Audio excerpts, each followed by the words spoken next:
ने कहोगे अभी स्वागरात मनानी है तो स्वागरात भी मना लेगी। जनाजा हम कह रही थी कि आप जो है परमिशन लेकर के शामिल नहीं हो रहे। परमिशन काय की परमिशन है? कल कहेगी बच्चा पैदा हो रहा, वो निकलने से पहले परमिशन लेके आएगा क्या है? किसी का जाने की और आने की परमिशन लेनी पड़ेगी ये डीएम साहिबा को? आप मुझे बताइए परमिशन कौन सी पीएम काय की चाहिए है? फिर घर घर गांव गांव हर आदमी को कहला आज पैदा होगा कल पैदा होगा बच्चा, इनको सरकार को ही बताएंगे, बच्चा भी डरेगा, बिना परमिशन के आने नहीं देंगे, उसे निकलने नहीं देंगे। क्या मजाक बना रखा है सरकार ने? धारा 144 कौन सी 44 है? 44 कौन सी धारा? एक बात बताओ मुझे। जहाँ भी आदमी जो है, एक बात तो पहले कहा गैंगस्टर है भाई, जब मुख्तार अंसारी गैंगस्टर था तो इतने सारे लोग, लाखों लोग वहाँ रोने क्यों चले गए हैं? मातम मनाने क्यों गए? वो तो बम पटाखे फोड़ते, होली मनाते, दिवाली मनाते। जब इतना बड़ा गैंगस्टर मारा गया, आतंकी मारा गया, देशद्रोही मारा गया, फिर लोग रो क्यों रहे हैं?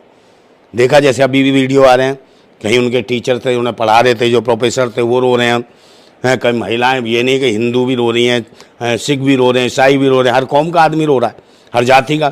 तो एक बात बताओ, गैंगस्टर या किसी आतंकी के लिए क्या लोग रोते हैं क्या देश के अंदर? ये हत्या है जो मुख्तार अंसारी के साथ हुआ है, हत्या की हुई है। शासन और प्रशासन के मगर इंक्वायरी या जांच कौन बैठाएगा? जब जांच सब कुछ इनकी ही है, यही लगा रहे हैं देश में आज, तो जांच कौन करेगा? इसका सम्मान महिला जाता। मैं पूछ रहा हूँ क्या रेट है भाई कंगना राणावत तेरा? बता, मतलब रेट पूछ रहा हूँ ना, भाव पूछ रहा हूँ, इसका बताए किस चीज का रेट पूछ रहे भाई? भाव है इसके, ठुमके का क्या भाव है? तो ये तो पैसे बिक के ठुमका भी लगाती है। अस्सलाम वालेकुम मेरे भाई लोग। तो आज आइए आप लोग को वीडियो दिखाते हैं नंदा भाई का। नंदा भाई को कौन नहीं जानता? नंदा भाई को हर कोई जानता है सोशल मीडिया पर। एंड जब भी कोई बात होता है, जब भी कोई मसला होता है, चाहे किसी चीज़ को लेकर भी, तो पत्रकार मीडिया लोग नंदा भाई के पास जाते हैं एंड नंदा भाई काफ़ी अच्छे से सवाल का जवाब देते हैं। और ये भी आप लोग को इस वीडियो में सुनने को मिलेगा कि नंदा भाई बोलते हैं कि अब तो बच्चा पैदा करने के लिए भी परमिशन की ज़रूरत होगी, पैदा होने के लिए भी परमिशन की ज़रूरत लेनी पड़ेगी। क्यों बोलते हैं?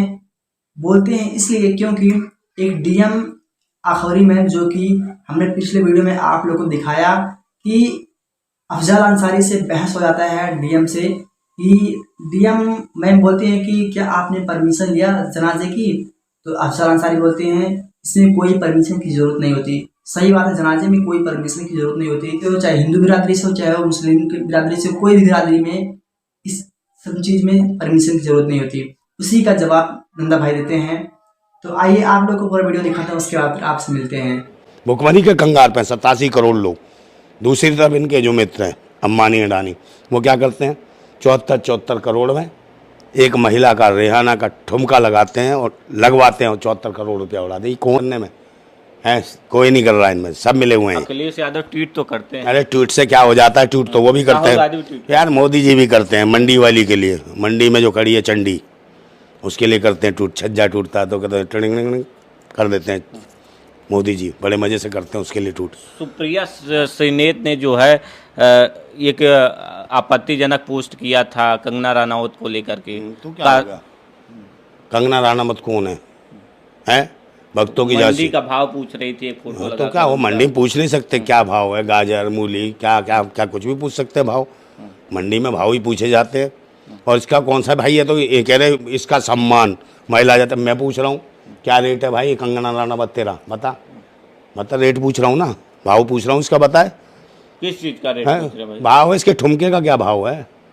तो ये तो पैसे बिक के ठुमका भी लगाती है, गाना भी गाती है, कलाकार है तो वही तो भाव पूछ रही है। और क्या है?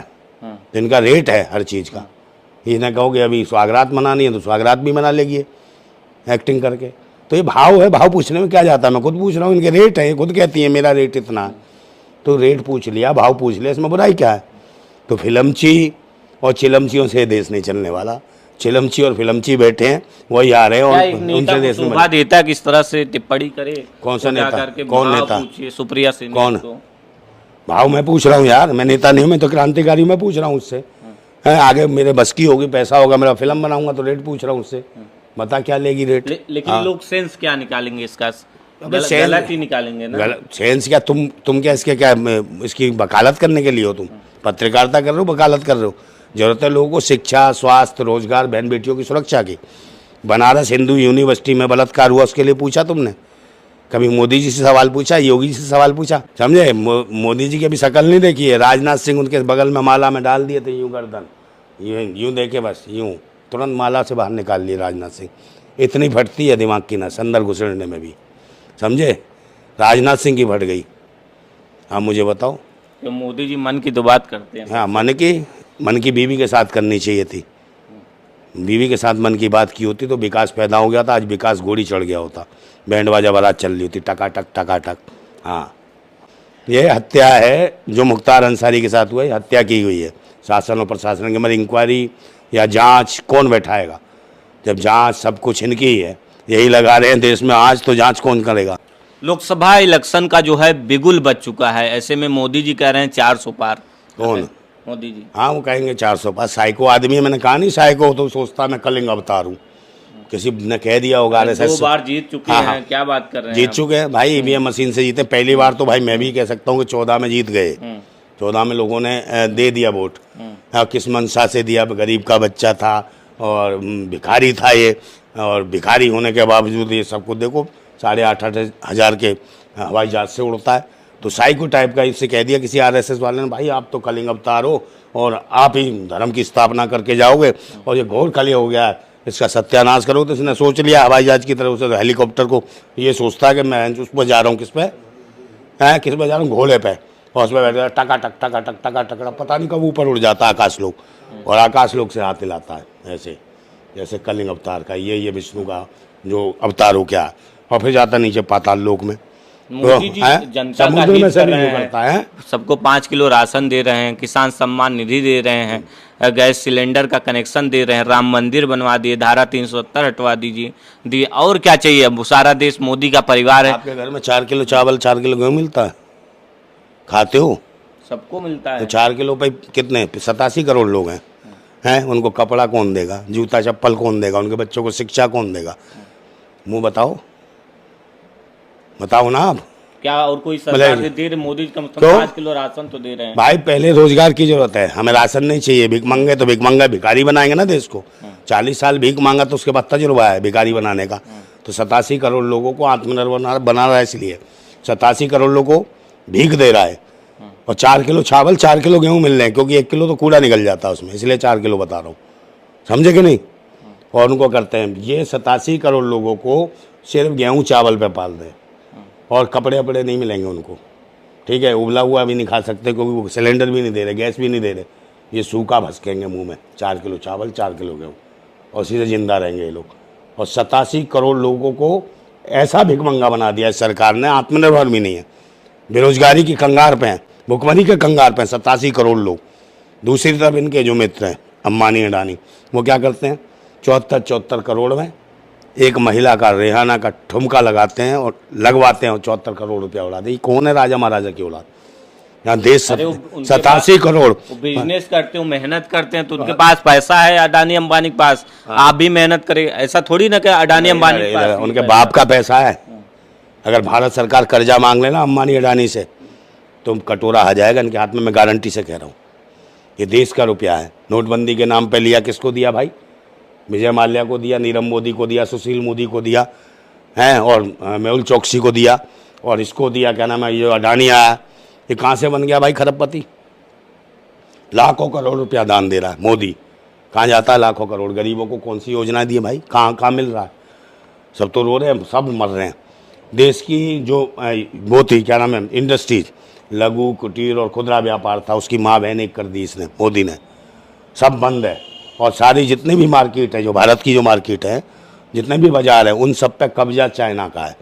आप कुछ भी ले लीजिए, आप देख ले, मेरे बात सुन लीजिए। चाइना को आंख दिखा देते हैं, पाकिस्तान को आंख दिखा देते हैं। आप यार मजाक है, आंख दिखा देता है? कौन है ये? क्या आंख दिखा देता है बताओ तो सही मुझे। डर जाते हैं। सर्जिकल स्ट्राइक पाकिस्तान पे आपने नहीं देखा? कुछ नहीं है, मजाक है, कुछ नहीं है। खुद को ये तो डॉक्यूमेंट्री खुद बनवा लेता है यार, है, खुद ही उतर जाता पाकिस्तान, वहाँ जाके चला जाता बिना बताए जाता है।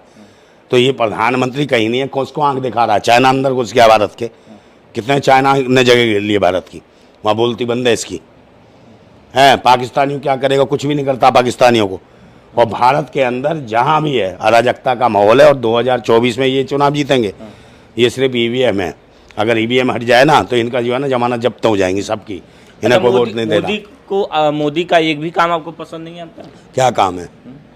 एक भी काम नहीं इन्हें कोई काम ही नहीं है। पढ़े लिखे, पहले बताओ, देश का प्रधानमंत्री पढ़ा लिखा होना चाहिए अनपढ़?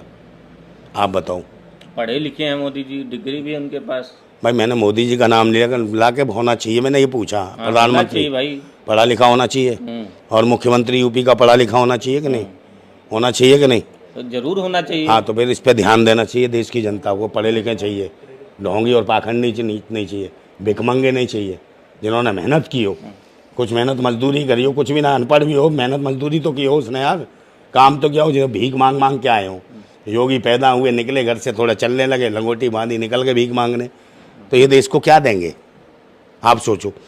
है मोदी जी पैदा हुए, मोदी जी निकले वहाँ जहाँ वडनगर स्टेशन बताए, वहाँ कभी वडनगर स्टेशन था ही नहीं, तो चाय कहाँ बेची मोदी ने? वहाँ तो खेत थे, तो खेत में क्या करता था? गाजर मूले उखाड़ते थे मोदी जी। आप मुझे बताओ, बताओ ना। ये जो मोदी जी इस बार चुनाव जीत पाएंगे कि नहीं, आपको क्या लगता है? कौन सा मोदी जी? भाई वो तो 400 पार के 800 पार भी हो सकते हैं, जब तक मशीन है उनके पास। मशीन का खेल है, ईवीएम मशीन की वजह से ये लोग इतरा रहे हैं। ईवीएम निर्वाचन आयोग ने कहा पूरी तरह से सेफ है। निर्वाचन आयोग खुद चोर है, मैं खुद कह रहा हूँ, चोर है, आतंकी है, देशद्रोही है, बदमाश है निर्वाचन आयोग। बताओ 19 लाख ईवीएम कहाँ गई? ईडी क्यों नहीं जांच कर रही भाई? सीबीआई क्यों नहीं बता रही कि 19 लाख ईवीएम मशीन कहाँ गई? ये क्यों नहीं बताता भारत निर्वाचन आयोग? भारत निर्वाचन आयोग नहीं है, भाजपा निर्वाचन आयोग है। ये बैसी और दरिंदों का आयोग बन चुका है। ये डकैत बैठे हैं इसमें, आतंकी बैठे हैं, देशद्रोही बैठे हैं। ये देश के जनाधार के साथ मजाक कर रहे हैं, लोकतंत्र के साथ मजाक कर रहे हैं। ये जो मैंडेट आता है देश का, उसको लूट रहे हैं। कहीं ना कहीं भारत निर्वाचन आयोग में जो अधिकारी हैं, सारे के सारे देशद्रोही हैं, आतंकवादी हैं, अगर इस तरीके से काम कर रहे हैं। और कुछ लोग बचे भी हैं तो वो डरे हुए हैं बेचारे, वो ईमानदारी से काम करना चाहते हैं, उनको करने नहीं दिया जा रहा, क्योंकि जज डरे हुए हैं इनके शासन में। विपक्ष इंडिया गठबंधन ने जो है केजरीवाल की गिरफ्तारी को लेकर के दिल्ली में जो है महारैली की, जिसमें अखिलेश यादव थे, राहुल गांधी थे, और जो बड़े बड़े नेता थे इंडिया गठबंधन के, सभी लोग शामिल हुए। क्या कहना चाहेंगे? ये हरा पाएंगे मोदी को? कैसे नहीं भाई, ईवीएम का विरोध में करें, ईवीएम का विरोध करें। फटती है तुम्हारी ईवीएम का विरोध करें। चलते चलते क्या कहना चाहेंगे दर्शकों से? दर्शकों से कहना चाहता हूँ, ईवीएम का विरोध करो, समझे? ये उठाई गिरे बैठ के, ये चिलमची और फिलमचियों से देश नहीं चलने वाला। इमका ठुमका चिलम फिलम मुहूर्त, ये फलाने नौटंकी है। धर्म की रक्षा ये नहीं कर रहे हैं। धर्म की आड़ में देश के कानून को, देश के संविधान को, लोकतंत्र को ख़त्म कर रहे हैं, और ये देश को बेच रहे हैं। क्योंकि ये तो भिखमंगे, इनका क्या जा रहा है? ना इनके बीवी है, ना बच्चे है, कुछ भी नहीं है इनका। मगर बीवी, जिनके बीवी बच्चे, जिनका परिवार है, उन्हें सोचने की ज़रूरत है। जो शिक्षित लोग हैं, जो मजदूरी कर रहे हैं, मेहनत कर रहे हैं, किसानी कर रहे हैं, उन सबको देश हित में सोचना चाहिए, उन सरकार का विरोध करना चाहिए और कहना चाहिए कि भाई बैलेट पेपर पर चुनाव कराओ, पारदर्शिता से चुनाव होना चाहिए, तब लोकतंत्र बचेगा। सबके अधिकार संविधान में है। अगर संविधान नष्ट हो जाएगा तो या धर्म या मजहब या किसी और चीज़ से सांप्रदायिक रंग देके, अगर तुम किसी धर्म या मजहब के चलाओगे, जैसे इस्लाम के नाम से करोगे या हिंदुत्व के नाम पे करोगे, तो कहीं ना कहीं देश के टुकड़े होंगे। जो अखंड भारत की बात करते हैं वो फिर भारत खंड खंड होने की ओर जा रहा है। कोई इंग्लिस्तान मांगेगा, कोई पाकिस्तान मांगेगा, कोई खालिस्तान मांगेगा, कोई इस्लामिस्तान मांगेगा, और मेरे जैसा क्रांतिकारी कहेगा मुझे भी चाहिए। दोगे क्या? हैं? दोगे? नहीं दोगे। अगर इस प्रकार की बातें करते हैं, हिंदुस्तान और इस्लामिस्तान की जो लोग करता है वो आतंकवादी है, देशद्रोही है। ऐसी चीज़ों पे बिल्कुल विराम लगना चाहिए। दोस्तों, जैसे कि आपने इस वीडियो को देखा, अच्छा भी लगा, हंसी भी आया इस वीडियो को देखने के बाद, क्योंकि इलमची फिलमची का शब्द सुनने के बाद काफ़ी मज़ा भी आया। और ये इलमची फिलमची कौन है, आप लोग कमेंट करके बताइएगा। नंदा भाई कितने अच्छे तरीके से सवाल का जवाब दिए। हाल मिलते हैं आपसे बहुत जल्द अगले वीडियो, तब तक के लिए अल्लाह हाफिज़।